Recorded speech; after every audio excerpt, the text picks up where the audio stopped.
12ஆம் வகுப்பு மாணவர்களுக்காக பாடம் 4 இடைநிலை மற்றும் 12ஆம் வகுப்பு வேதியியல்ல பாடம் 4 இடைநிலை மற்றும் உள் இடைநிலை தனிமங்கள்ல 3 பார்ட்டா 5 கொஸ்டின் போட்டிருக்கோம் வீடியோ. இது 4வது பார்ட்.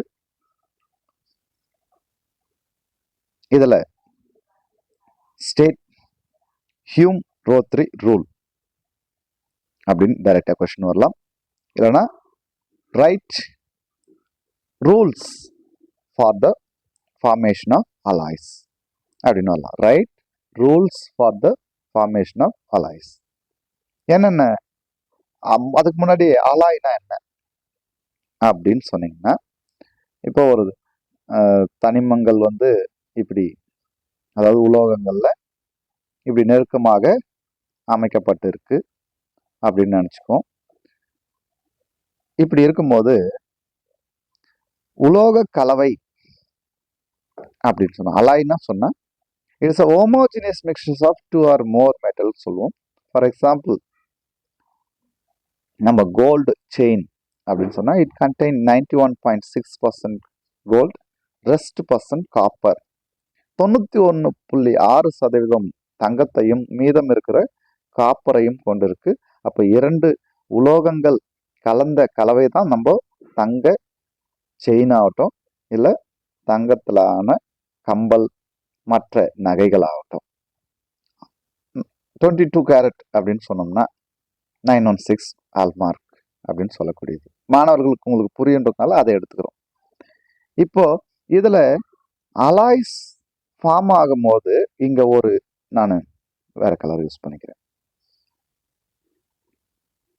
நான் இந்த இடத்துல இருக்கிற கோல்டை ரிமூவ் பண்ணிடுறேன், இந்த இருக்கிற இடத்துல கோல்டை ரிமூவ் பண்ணிடுறேன். எங்கேயோ ஒரு இடத்துல சர்டன் பிளேஸ்ல அந்த கோல்டை ரிமூவ் பண்ணிட்டு அந்த இடத்துல நான் யாரை சப்ஸ்டியூட் பண்ண போறேன் அப்படின்னா நான் காப்பரை சப்ஸ்டியூட் பண்றேன் அப்படின்னா நல்லா கவனிக்கணும்.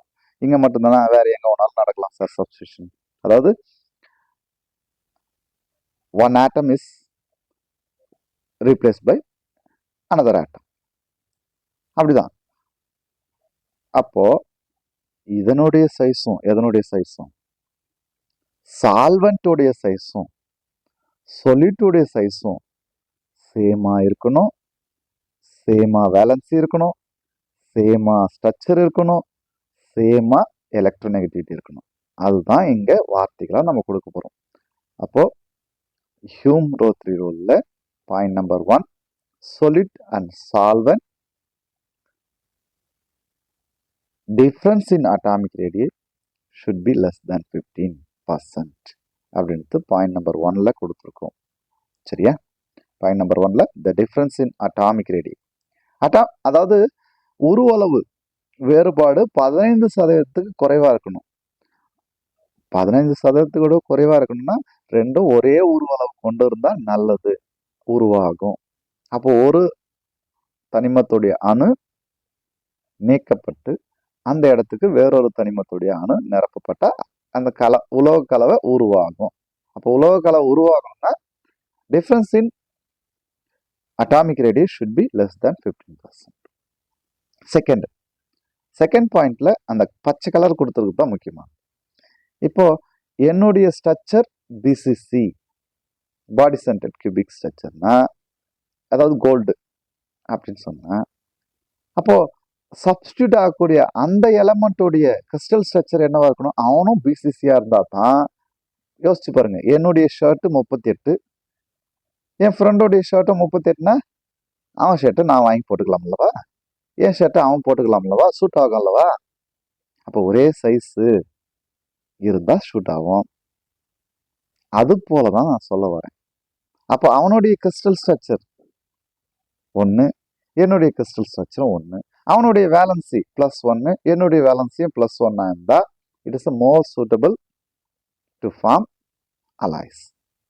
அதுதான் second point. Element should have the same crystal structure and valency. புரியறதுக்காக இப்படி உதாரணங்களை கொடுக்குறோம். அடுத்தது எலக்ட்ரோநெகட்டிவ் டிஃபரன்ஸ். எலக்ட்ரோநெகட்டிவ் டிஃபரன்ஸ் பார்த்தோம்னா எலக்ட்ரான் கவர்திறன் 2 பேருக்கும் ஒரே மாதிரி இருக்கணும். உனக்கு என்ன மதிப்போ அதே எனக்கும் அப்படி இருந்தா அப்ப அந்த அலாய்ஸ் ஸ்டேபிளான ஒரு அலாயா ஃபார்ம் ஆகும். அப்போ எலக்ட்ரோநெகட்டிவ் டிஃபரன்ஸ் ஷுட் பி 0. இங்க மினிமல் இருக்கு, இந்த மினிமல் எடுத்துட்டு 0னே நீங்க எழுதிக்க பழகுங்க. So difference in electronegativity should be 0. மாணவர்களுக்கு புரிஞ்சுதா பாருங்க, இது ஒரு முக்கியமான கொஸ்டின். அடுத்தது, what are interstitial compounds? Interstitial compounds இப்போ நான் முன்னாடி படம் வரைஞ்ச மாதிரி திரும்ப வரைய போறேன். உலோகங்கள் திண்ம நிலையில காணப்படும், திண்ம நிலையில அணுக்கள் நெருக்கமாக இப்படி அமைக்கப்பட்டிருக்கும். சரி, அமைச்சிட்டேன். இதுல சில இடங்கள்ல பார்த்தோன்னா நான் வாய்டு தெரியுது கிளியரா. சார் தெரியுதா அப்படின்னா தெரியுது பாருங்க. நான் இப்போ அதை வாய்டை பிரிச்சு காட்டுறேன் பாருங்க. வாய்டு மட்டும். வாய்டுனா என்ன? Holes, gap. அங்க அந்த நெருக்கமா அமைச்சாலும் அங்க நான் வாய்ட்ஸ் எல்லாம் இருக்கு. அது இயற்கையாவே இப்படிதான் இருக்குமா சார்? கண்டிப்பா எல்லா இடத்துலயும் இருக்கும். நீங்க ஷேப் ரவுண்ட் ஷேப்ல வரைஞ்சீங்கன்னா அந்த ஸ்பெரிக்கல் ஷேப்ல. அப்போ இந்த இடத்துலலாம் யார் சார் ஃபில் ஆக போறான் அப்படின்னா ஸ்மாலர் ஆட்டம்ஸ். இங்க எழுதியிருக்க பாரு, காம்பவுண்ட் ஃபார்ம் ஆகுது. Smaller atoms like hydrogen, boron, carbon, nitrogen which are occupies in the interstitial space. interstitialனா என்ன? அந்த கேப். ஸோ இந்த இடத்துலலாம் ஃபில் ஆக போகுது. சரியா? அப்போ இது மாதிரி ஃபில் ஆகிறதுனால கிடைக்கக்கூடிய அந்த காம்பவுண்டு தான் interstitial compound.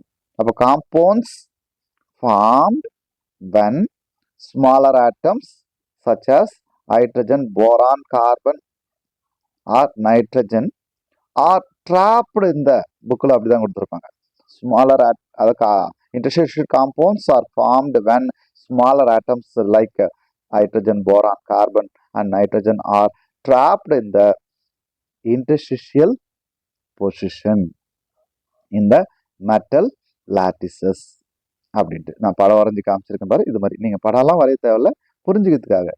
So this type of compounds are call interstitial compounds. புரிஞ்சிருக்குன்னு நினைக்கிறேன்.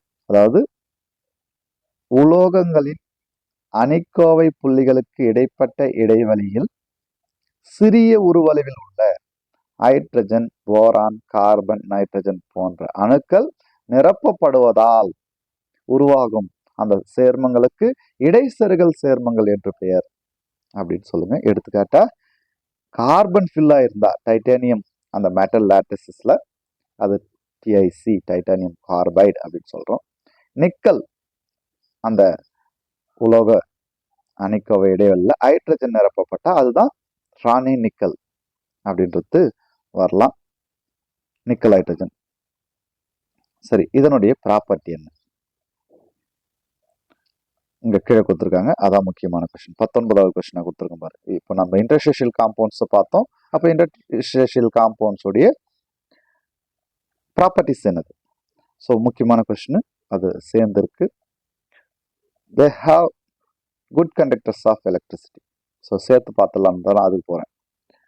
Good conductors of electricity. இது உலோகங்கள் அனைத்தும் மின்சாரத்தை கடத்தும். அப்போ இன்டர்ஸ்டிஷியல் காம்பவுண்ட் சார், எஸ். உலோகங்கள் கடினமா இருக்கு, அப்போ இன்டர்ஸ்டிஷியல் காம்பவுண்ட் சார் கண்டிப்பா கடினமா இருக்கும். Hard and good conductors of heat and electricity. அப்புறமா உலோகங்களே அதிக உருகுநிலையை கொண்டிருக்கு.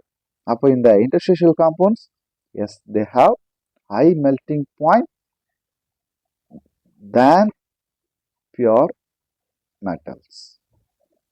தூய உலோகங்களை விட இந்த இடைசெருகல் சேர்மங்கள் அதிக உருகுநிலையை கொண்டிருக்கு, ஹை மெல்டிங் பாயிண்ட். அப்புறமா கார்பைட். இப்போ நம்ம கார்பைடுன்னு மேல ஒன்று எழுதணும், அது வந்து chemically inert, not react, chemically inert. இன்னொரு பாயிண்டா நீங்க சொல்லலாம்னா hydrides, metal hydrides.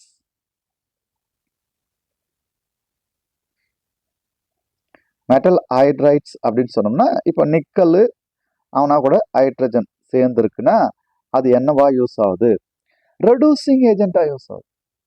It reduce, நம்ம 11th தெரியும், பென்சினை சைக்ளோ எக்ஸைனா ரெடியூஸ் ஆகும். +2ல ஃபீனாலை சைக்ளோ எக்ஸனாலா ரெடியூஸ் பண்ணும். ரிடக்ஷன் அப்படின்னா உங்களுக்கு புரியுதா பாருங்க. நம்ம இதுதான் பென்சீன். இதுக்கு நீங்க 3 ஹைட்ரஜனை சேர்த்தீங்கன்னா சரியா என்னவானா இந்த 3 பை பாண்ட் இருக்குல்ல அது பிரேக் அப் ஆயிட்டு இப்படி கிடைக்கும். இதுக்கு பேர் தான் சைக்ளோஹெக்சேன். இதுக்கு யாரை யூஸ் பண்ணுவோம்? நிக்கல் ஹைட்ரஜன் யூஸ் பண்ணுவோம். யாரை யூஸ் பண்ணியிருக்கோம்? நிக்கலையும் ஹைட்ரஜனையும் யூஸ் பண்ணியிருக்கோம். சரி, அடுத்தது அப்போ இந்த கொஸ்டின் முடிஞ்சிச்சு. இப்போ 18வது கொஸ்டினுக்கு வருவோம். Why do D block elements forms complexes? 5th lesson coordination chemistry. அணைவு சேர்மங்கள், அணைவு வேதியியல். அப்போ அணைவு சேர்மங்களை ஏன் உருவாக்குது அப்படின்னா இதுக்கு காரணம் அப்படின்னு பார்த்தா சிறிய உருவளவு, ஸ்மாலர் சைஸ். உலோகங்கள் எல்லாமே நேர்மின் தன்மையுடையது, ஹை பாசிட்டிவ் சார்ஜ் டென்சிட்டி. அப்புறமா இப்போதான் நம்ம இந்த பாடத்துல அந்த டி தொகுதி தனிமங்களுடைய எலக்ட்ரான் அமைப்பெல்லாம் எழுதணும். அப்படி எலக்ட்ரான் அமைப்பு எழுதும்போது mostly they have vacant d orbitals. So available of low energy vacant d orbital. இதுதான் 3 ரீசன். ஸோ இதை எழுதுங்க. 3 மார்க் கொஸ்டின்ல 3 மதிப்பெண் வாங்கிடலாம். அடுத்தது why do D block element, that is a transition elements, act as a catalyst அப்படின்ற question. எதனால அப்படின்னு சொன்னா ஒன்று, இப்போ வேதி பிணைப்பே உருவாகணும்னா என்ன? நான் எலக்ட்ரானை கொடுக்கணும் அல்லது எலக்ட்ரானை வாங்கிக்கணும். எலக்ட்ரானை கொடுத்து பிணைப்பை ஏற்படுத்தலாம், இல்லை எலக்ட்ரானை ஏற்றுக்கணும் பிணைப்பை ஏற்படுத்தலாம். எலக்ட்ரான் கொடுத்தா நான் எலக்ட்ரானை கொடுத்துட்டோன்னா நான் நேர்மின் அயனியாக மாறுவேன் ப்ளஸ்ஸா. அப்போ வாங்கிக்கணும் மைனஸ் ஆகும், ப்ளஸுக்கும் மைனஸ்க்கும் அயானிக் பாண்டு வந்துடும். அதாவது electrostatic force of attraction leads to form ionic bond. சரி, இன்னும் ஒரு வகையில் பார்த்தோம்னா mutual sharing of electron leads to form covalent bond. இது மாதிரி காம்பவுண்ட் ஃபார்மேஷனை பற்றி நமக்கு தெரியும். கெமிக்கல் ரியாக்ஷன் நடக்கிறதே அதனால தான். ஒரு இடத்துல பாண்ட் பிரேக் ஆகும், இன்னொரு இடத்துல பாண்ட் ஃபார்மேஷன் நடக்கும். இங்கே டி பிளாக் எலமெண்ட் வந்து கேட்டலிஸ்டா ஏன் யூஸ் ஆகுது, வினைவேக மாற்றியா ஏன் பயன்படுகிறது அப்படின்னு பார்த்தோம்னா, அந்த டி ஆர்பிட்டால் இருக்கக்கூடிய எலக்ட்ரான்கள் ஒன்று தன்னுடைய எலக்ட்ரானை அந்த ரியாக்டன் ஸ்பீஷிஸ்க்கு கொடுத்து ஒரு பாண்ட் ஃபார்மேஷனை ஏற்படுத்துது, இல்லை அது கொடுக்குற எலக்ட்ரானை இது வாங்கிக்கின்னு பாண்ட் ஃபார்மேஷனை ஏற்படுத்துது. இப்படி பாண்ட் ஃபார்மேஷன் உருவாகிறதுனால அந்த ரியாக்டன் மாலிகுலை ஆக்டிவேட் பண்ணுது. Otherwise to form one intermediate compound or intermediate complex அப்படின்னு சொல்ல போகிறோம். இதெல்லாம் தான் reason.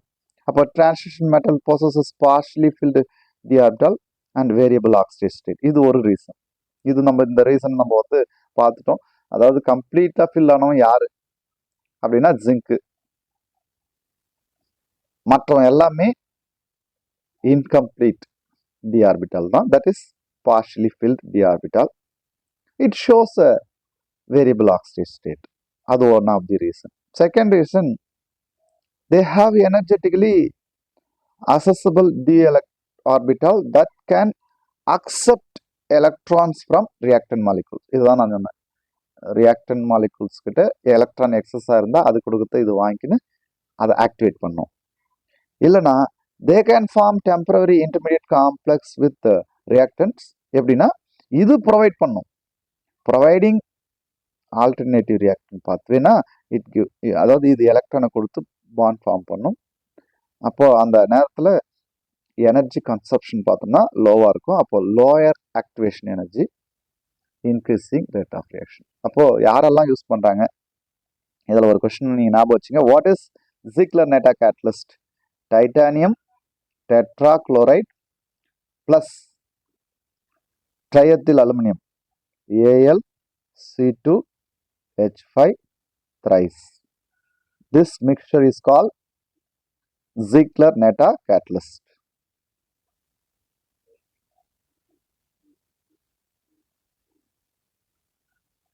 Ziegler-Natta catalyst. What is Ziegler-Natta catalyst னு கேட்பாங்க. அப்போ இந்த மிக்சர் எழுதணும். Titanium tetrachloride TiCl4 plus AlC2H5 thrice. இது எதுக்கு யூஸ் ஆகுது? பாலிமரைசேஷன். பாலிமரைசேஷன். இது ஒரு 2 மார்க் கொஸ்டின். Okay, thank you.